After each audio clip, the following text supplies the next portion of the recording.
You want to create pleasantness in your happiness, in your home, we don't know. 3, 4 people are there, whether they're going to cooperate or not. If you want to create pleasantness in your city, there are too many people, we don't know whether they'll cooperate or not. If you want to create pleasantness in the world, you know. Nobody in this world happens 100% the way you want them. Did your parents happen 100% the way you want them? Did they? The children can say, it's okay. Did your friends happen 100% the way you want them? Did your spouse or partners happen 100% the way you want them? Not even your dog. These days they do their own things. Nobody happens 100% the way you want them, but that is not the problem. The problem is this one. This one is not happening the way you want him to be. That is the problem, isn't it? If this one happened 100% the way you want him, life around you, whichever way it happens, it's either a breeze or an adventure. Yes? It is either a gentle, the fragrance of the jasmine on a gentle breeze, or it's an adventure. There is no unpleasantness. Unpleasantness is happening from within you, never from outside of you. No, you don't know how unpleasant my boss is. No, he only causes at the most, if he's causing unpleasantness around you. He cannot cause unpleasantness within you, isn't it? This is your work. This is completely your work, isn't it? Why would anybody cause unpleasantness to himself? Simply because we have chosen to live unconsciously, just as a compulsive reaction to everything that's happening around us. For solutions, we are looking into books, we are looking into all kinds of things. We are always looking elsewhere, never inward. This happened. We are from Tennessee. In Tennessee, every family with some kind of tradition has their own leather-bound, large-sized Bible of their own. They're very proud of this. It's so large, you can barely open it, at least children cannot. One day a boy, 12 years of age, who was studying in a boarding school elsewhere, came home and he found this huge book sitting there and he opened it. A few pages he opened, a leaf which had been there in the book for a long time, it was dry, it flew out and fell down. Then he called out loudly, "Mama, come and see what I found." She said, "What is it that you have found?" "Mama, come and see, please come and see what I have found." She said, "Come, tell me, what have you found?" He said, "I think I found Adam's underwear."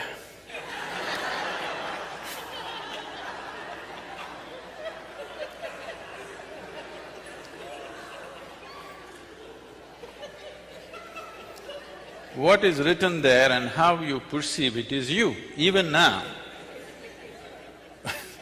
Even now, how you experience every situation is you. What is happening around you and how you experience is essentially you. What is written there and what you make out of it is essentially you. Just see, in the name of caste, creed, religion, race, nationalities, how much of a mess we have created on the planet. I'm sure every one of these things initially started with the greatest intention of human well-being, definitely. But just see what a mess we are. Simply because you can find an Adam's underwear in a book, you don't know what you will pick up. So, there is a way where there is no room for misinterpretation. That way is to turn inward, not to seek solutions outward. For outward things, you can seek outward solutions. For inner things, you seek inner solutions. Turning inward, what does it mean? Right now, as I earlier mentioned, the only way you can perceive is through five sense organs: seeing, hearing, smelling, tasting, touching. All these things are essentially outward bound. See, you can see what's around you. You cannot roll your eyeballs inward and scan yourself. You can hear this, but so much activity in this body, you cannot hear that. If an ant crawls upon this hand, you can feel it. So much blood flowing, you cannot feel it. In the very nature of things, sense organs are outward bound, but everything that you experience is happening from within. This is the fundamental human predicament. Only if you turn inward, then you are into what you're referring to as India studies. Otherwise, India is a glorious chaos. Lot of Indians miss it. Too much order in America. Once in a way they have to go out and get lost and have a diarrhea at least. Yes or no? If not enlightenment, at least a diarrhea. You must eat the street food and something must happen. No, it need not be like that. It is just that it's very organic. It is always depending upon touching the inner genius within every human being. It is not depending upon the organization of the outside, which can be very chaotic. For a person who's been born and brought up in Western societies, India could be bewildering and scary. But you will see, Indian people are so much at home with the chaos because it's so organic. Everything is happening because of the human being. If one human being stops being human for a moment, everything collapses. So you can't afford to be mechanical about your life. You have to be conscious, otherwise you cannot manage even simple things in home. Initially, this was created consciously. Over a period of time, other things have happened, unfortunately. Now, this whole process of looking inward, what does it mean? Can I tell you my own story? It's okay with you? You're becoming very serious, it scares me. Shankaran Pillai came to United States. He had an international driving license. So he decided to take his car, his son-in-law's car, out for a spin. He's a good driver. If you have driven in India, you better be a good driver, otherwise you're a dead driver. So, very confidently he was driving. Then his wife called up on the phone and said, "Are you on I-75?" He said, "Yeah." "Just watch out, the traffic news is saying there is a man driving at full speed in the opposite direction." He said, "What the hell, one man, hundreds of people are driving in the opposite direction."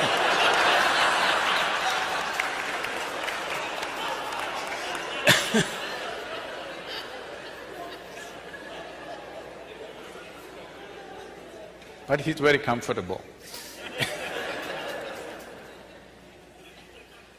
So what does turning inward mean? This happened to me when I was just 3-4 years of age. Suddenly one day I realized, I don't know anything. I don't know anything means I don't know anything at all. If they give me a glass of water, I do not know what is water. When I say I do not know what is water, I know how to use it. I know if I drink it, it'll quench my thirst and so many other ways of using it. But I do not know what is water. Do you know what is water even today? With all this scientific exploration, you must understand, we have not understood a single atom in its entirety. We know how to use them, but we do not know what it is. even today. It is the only thing available in all the three states on the planet. 2/3 of the world, the planet itself is water, 2/3 of your body is water. If you want to look for life, you look for water. A drop of water means you think life is possible. It's the very basis of your existence on this planet. But you do not know what it is. So they give me a glass of water, I keep staring at this for 3-4 hours at a stretch. If I find a leaf, I will stare at it 5-6 hours. I sit up in my bed, staring at the darkness for the whole night. My dear father, being a physician, started thinking I need psychiatric evaluation. This boy is just staring at something or the other, unblinking for hours on end, he's lost it. My problem is, I look at this, I do not know what is this, how to shift my attention to something else, I'm just stuck to it, paying attention to it. In this condition, they sent me to school. I went to school and my mother told me, you must pay attention to the teacher. I went and paid attention. The kind of attention they would have never received in their life. Initially, I understood the words that they were speaking. After some time, I realized they're only making sounds. I am the one who is making up the meanings in my head. Even now, see, I'm only making sounds. Because you presume you know English language, you're making up the meanings. A language is a conspiracy between two people. Yes? Suppose I start talking in a language that you do not understand, it will be just sounds. Even now I'm only making sounds, you're making up the meanings. And there is a code book for this conspiracy called a dictionary. So I realized I'm making up all the meanings in my head, and I stopped making up the meanings. Just the sounds. These teachers come and keep on making sounds. The problem with most people is, the moment they cannot understand, they will not pay any attention. Please especially things that you do not understand, you must pay attention, isn't it? Yes or no? What you do not understand definitely needs your attention. But generally the thing is, the moment you cannot understand, you don't pay attention. Turn on the Chinese channel, just listen carefully, with full attention. You will see things will happen to you. So I just paid attention, not attaching any meanings to the sounds they were making. After some time, it became so amusing, these people going on making noises. A big smile spread on my face. They were not amused at all. I was very consistent with my education. Every monthly test, consistently I got 6 zeros. Because I gave it empty.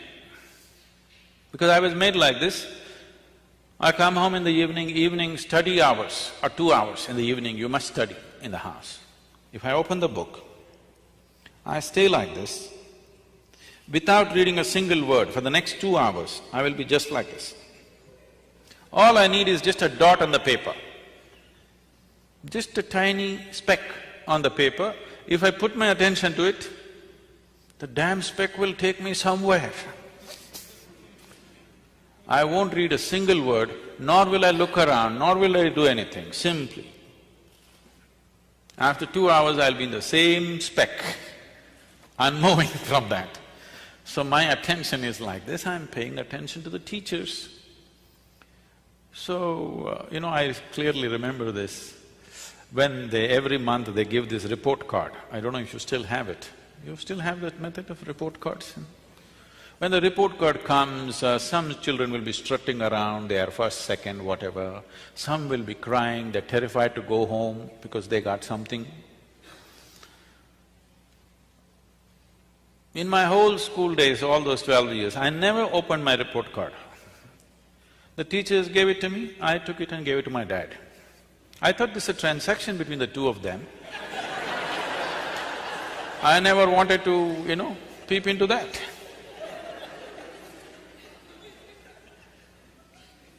And I never was retained in any class, I always went on. About 4 years ago, this school where I studied over 4 decades ago, they came to invite me for their 125th anniversary of the school. They were inviting all the prominent alumni. They came to invite me. I said, see, please, why me? I was not just a not good student, I was not even a student. Don't take me back to the school. They said, no, our school has produced federal ministers, our school has produced film stars, our school has produced cricketing stars. You are the only mystic, you have to come.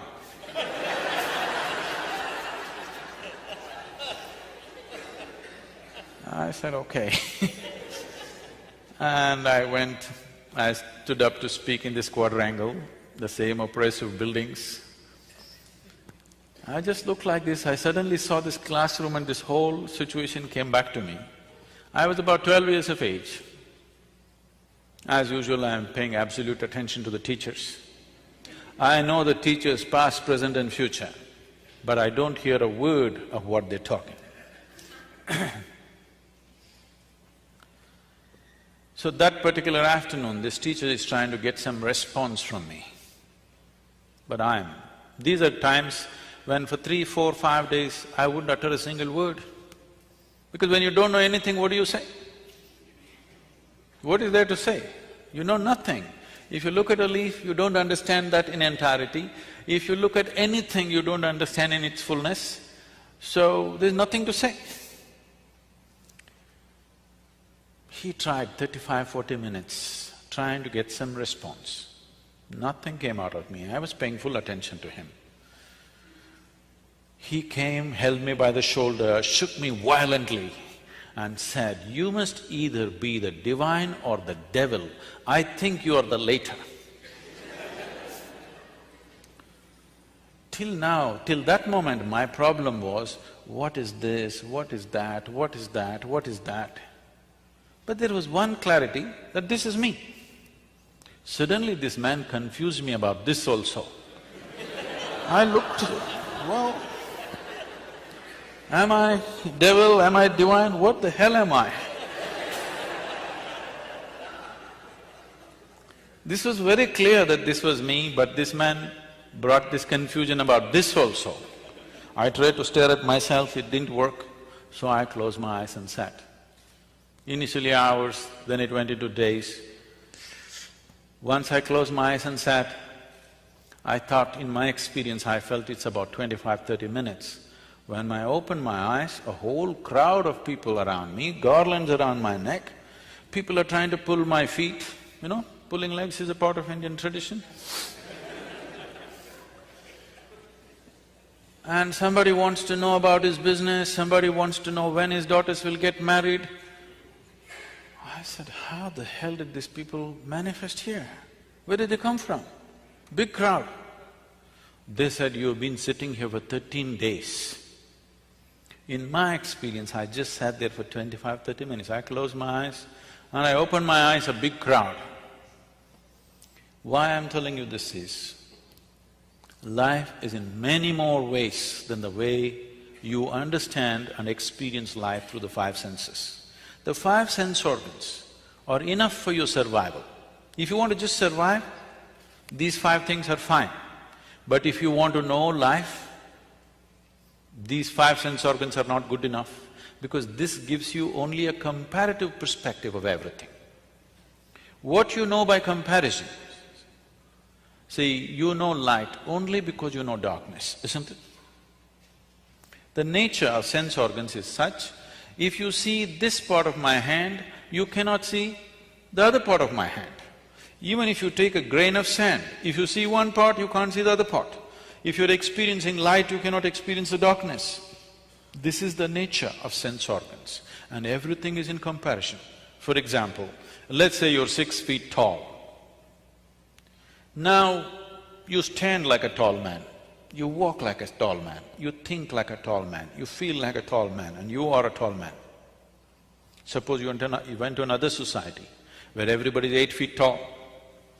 Now you stand like a short man, walk like a short man, think like a short man, feel like a short man, and you are a short man. So what you know in comparison is only useful for survival in a particular situation.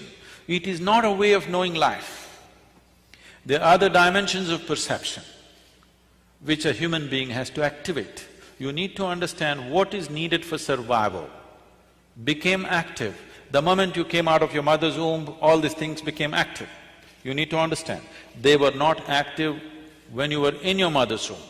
Otherwise you would know the whole human physiology. You didn't have to go to your medical school, you know. Your eyes were not open, your perception was not open. Only after you came out, it opened up, because without it you cannot survive. If survival is all you're seeking, this is fine. But once you come as human, somehow survival is not good enough, isn't it? When survival is in question, it's a big issue. Once it's taken care of, it doesn't mean anything. Isn't it so?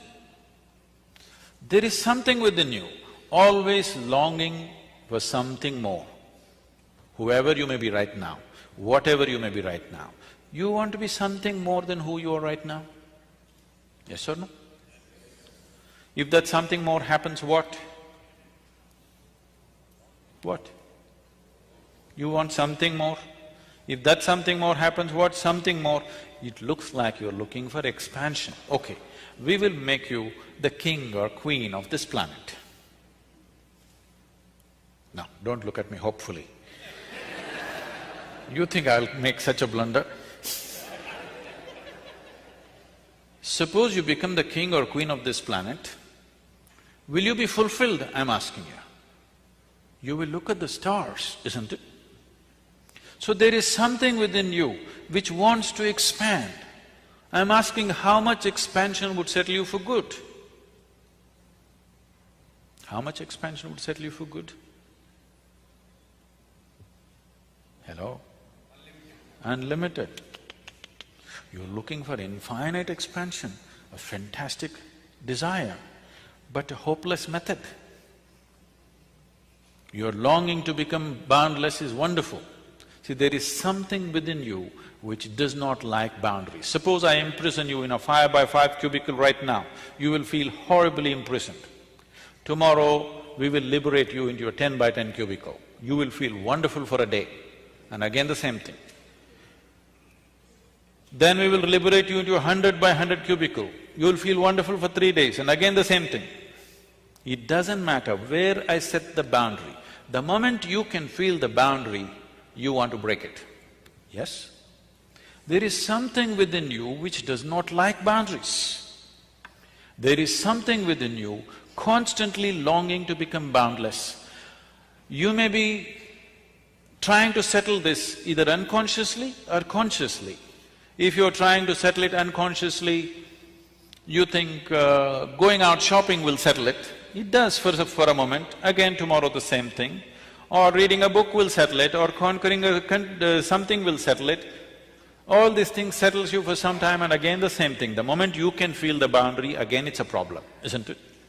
There is something within you longing to become boundless. You need to understand this. Boundaries are essentially the nature of the physical. The physical exists in this universe, the physical exists in creation only because of defined boundaries. I can call this a physical body only because there is a defined boundary. If I take away the boundaries of this body, could you call this physical? If it is all over the place, would it be physical? Only because it stays within a defined boundary, it's physical. So boundary is the nature of physical existence. There is something within you longing to go beyond all boundaries. So if you touch a dimension within you, which is not physical in nature, only then this will settle. Is there such a thing? Well, let's understand this. When you were born, your body was only this much, now it's become this much. How did it happen? What? How did it happen? The food that you've eaten, isn't it? The food that you've eaten. So what you call as my body is a heap of food, actually, or it's a piece of this planet. Physical is something that you gathered over a period of time, yes? Physical is an accumulation. What you accumulate, at the most, you can claim it is mine. It cannot be you, isn't it? It can be yours, it can never ever be you. It can be mine, it can never ever be me, isn't it? What you gather can belong to you, cannot become you. But right now, you are so identified with things that you have gathered, not only in the body, in the mind. Your mind is a heap of impressions that you have gathered. Your mind is a gathering, your body is a gathering. Both are accumulations. Between these two things, where are you? A dimension beyond the physical, which is the basis of all this. If you eat a piece of bread, it transforms it into such a fantastic machine that we call as human mechanism. This human body is the most sophisticated technology on the planet.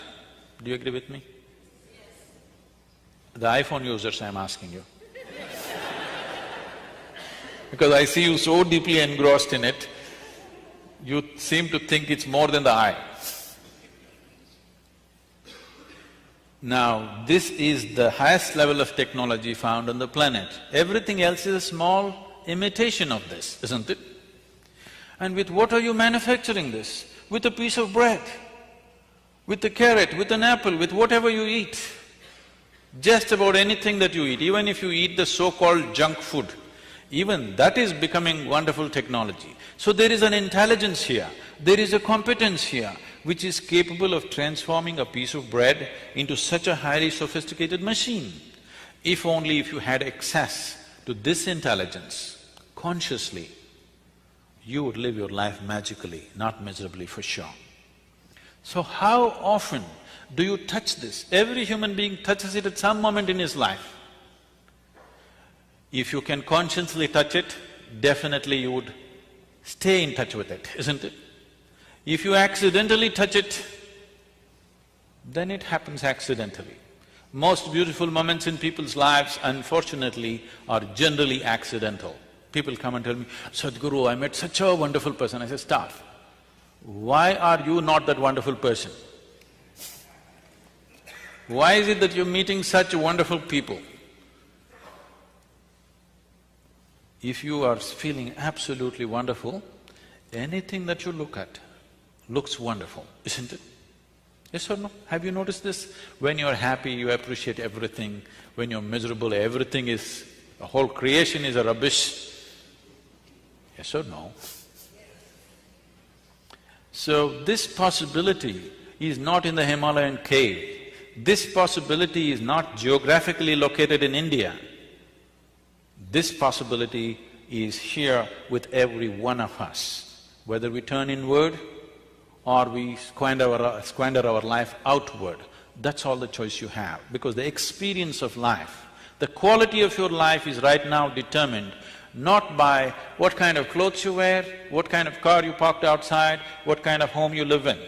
This moment, what is the nature of your experience? Is it immensely pleasant or unpleasant or seesawing between the two? That determines the quality of your life.